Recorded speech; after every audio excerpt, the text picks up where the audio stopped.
So you might have heard that Yomiuri Giants legend Shigeo Nagashima died a couple days ago. He was 89. So I just wanted to get on and talk a little bit about him and show some of his cards that I have. So chances are, if you watch my videos, you probably vaguely kind of know who he was and his place in baseball history. But if you're not as familiar, which is there's also a good chance of that, right? Because he's just not very big outside Japan. Here's the primer. Nagashima's first pro year, his rookie season was 1958. He was actually at that time already an established collegiate star, and this is a 1958 Menko rookie card of him wearing the university wearing the uniform of Rikyo University. That is actually pretty nearby where I live in Tokyo. So as I said, he was already an established collegiate star, and in those days, college baseball was a bigger deal than it is today, even in Japan. So there was a lot of hype around him going pro, especially coming to the Giants, the team, the biggest team, and things like that.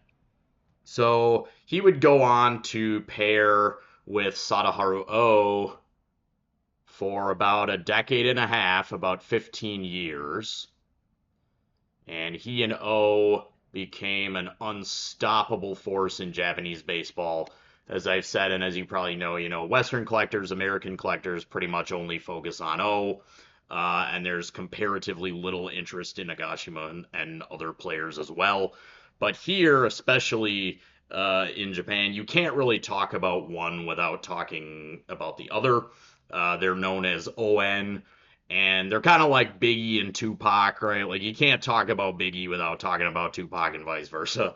Kind of a lame analogy, but that's how it is here, right? So, but Nagashima it was and is actually more popular in Japan than O. They were, you might say, the Ruth and Gehrig of Japan in the 60s and 70s. Nagashima had the Ruth personality, and O has the Gehrig personality. Nagashima was unquestionably more popular and more beloved. He really is one of the most popular and beloved players ever. It's actually kind of crazy. Yeah, I've like having conversations with Japanese people of a certain age about baseball, and then they bring him up, and just like to the extent where they'll like kind of sigh or even get like misty-eyed talking about him. And I'm sure that's even like doubly so now because he passed. Um, so I said, O and Nagashima were a little bit like Ruth and Gehrig, but if I had to make a comparison for him, I would actually go with Mickey Mantle. I think Mickey Mantle is the best, the most, I don't know if accurate's the word, but the best comparison if you wanted to compare Nagashima to a major league player. And what I mean is that so he was a five-tool player. He was all around great, and his career numbers are all around great as well. So you're talking, I think he had 444 career home runs, 305 career average, won 9 consecutive championships with O, along with O, right? Uh, However, he wasn't the best. He's not the GOAT, right? His numbers have all been surpassed, in various capacities. He doesn't have the home run record. That's O. He doesn't have the hits record. That's Harimoto. But just in terms of his magnetism and stardom, he had this showman-like personality, funny and outgoing. Like I said, kind of like Ruth, right? Um, and he really was just the biggest, just most magnetic star. He was Mickey Mantle. I think that's kind of the best comparison. In fact, I want to give a quote. This is Sadaharu himself. And this was he said this recently. Um, I couldn't match him at all in terms of presence, so I had to show it with my bat. I could only compete with him with my numbers, O said. Shigeo Nagashima was the man inside the head of every pro baseball player.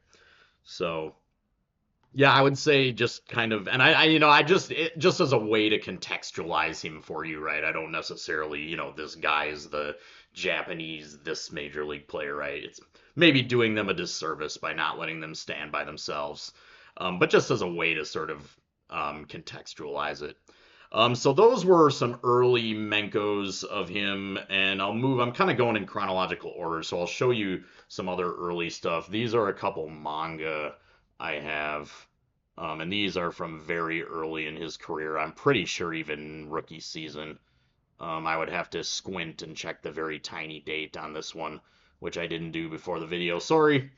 But this one is also an early career manga.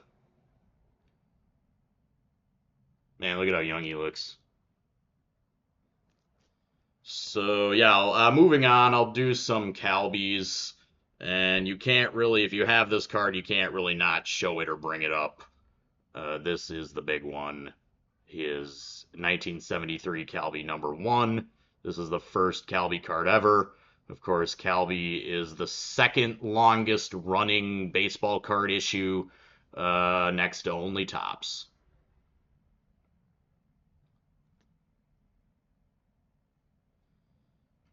And this is one of my favorite cards of him. I think I actually prefer this one to the #1, even though the #1's a classic. But there's just something about just the really just great simplicity of this one that I just really like.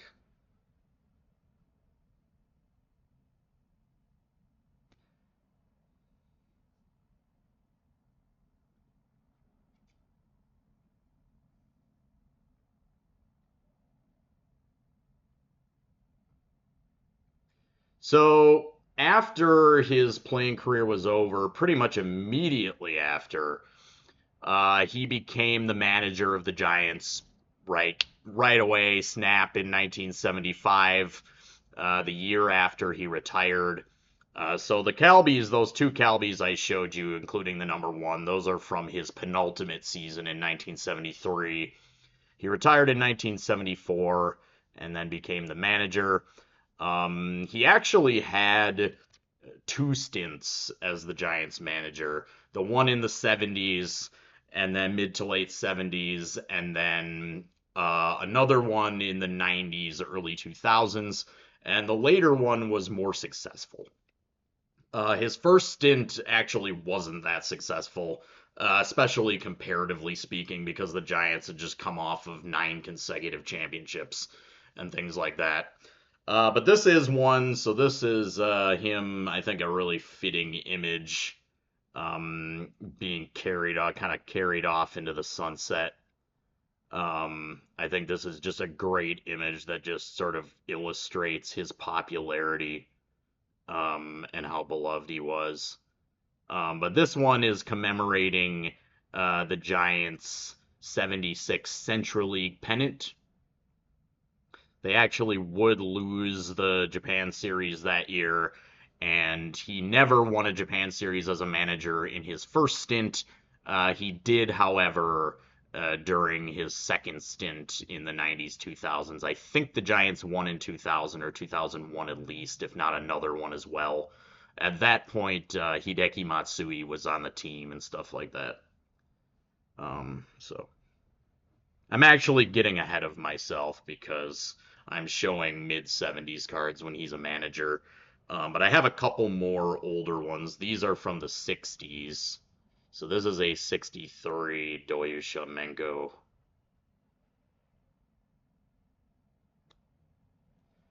And this is a 64 Morinaga Top Star Gum card.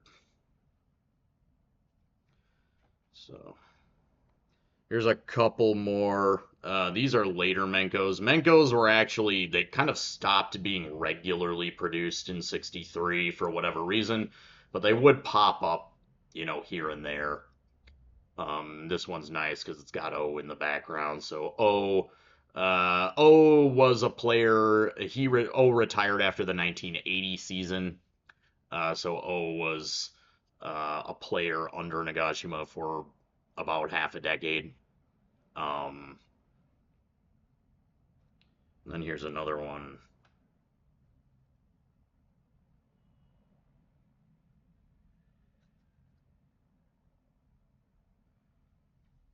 And a postcard.